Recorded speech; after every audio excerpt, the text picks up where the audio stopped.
Hi everyone, so for this question we have another writing problem. So remember, for these ones we don't really know much about what we're looking for until we look at the passage and the question, the answer choices for the question. So let's take a look at this problem here. All right, so we have our generic question as always, but looking at our answer choices, what can we figure out that the question is asking us to do from these options? So this is going to be asking about verb tense, verb agreement, right? So we have a bunch of different forms of the verb allow here. So we need to figure out which one is correct for the context of this passage. So when we're thinking about verb agreement, we're thinking about that the verb needs to agree with the subject in number, so either singular or plural. And the verb also needs to match with the tense of the passage. So let's take a look here. And remember, we're looking for the subject of this verb. So the classic children's board game, Chutes and Ladders, is a version of an ancient Nepalese game. In both games, players encounter good or bad spaces while traveling along a path. Landing on one of the good spaces, blank a player to skip ahead and arrive closer to the end goal. So we're talking about this last phrase here. So looking at it, what would be the subject of this verb?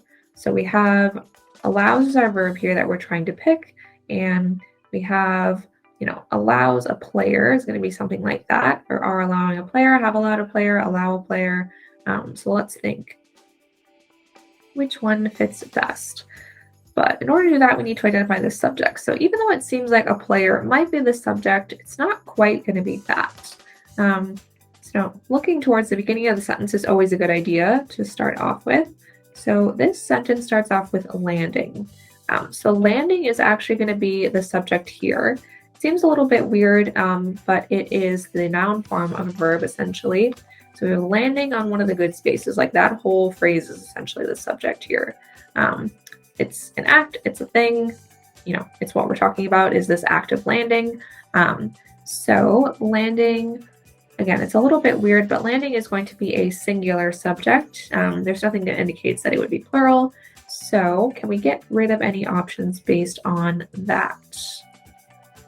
So we can get rid of D, because when we have a singular subject, the verb should not have an S. So allow would be the plural form, so that would not agree with the subject there.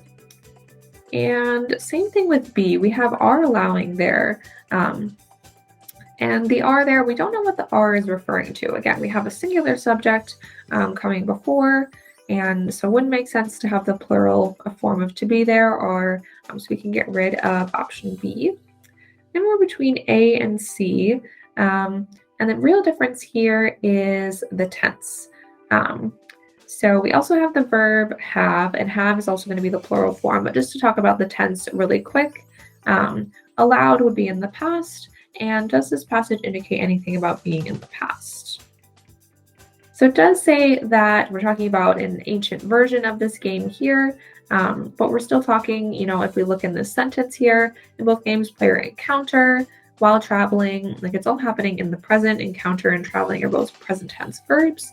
So C would not be the correct choice either, which just leaves us with A. The simple present allows landing on one of the good spaces, allows a player to skip ahead.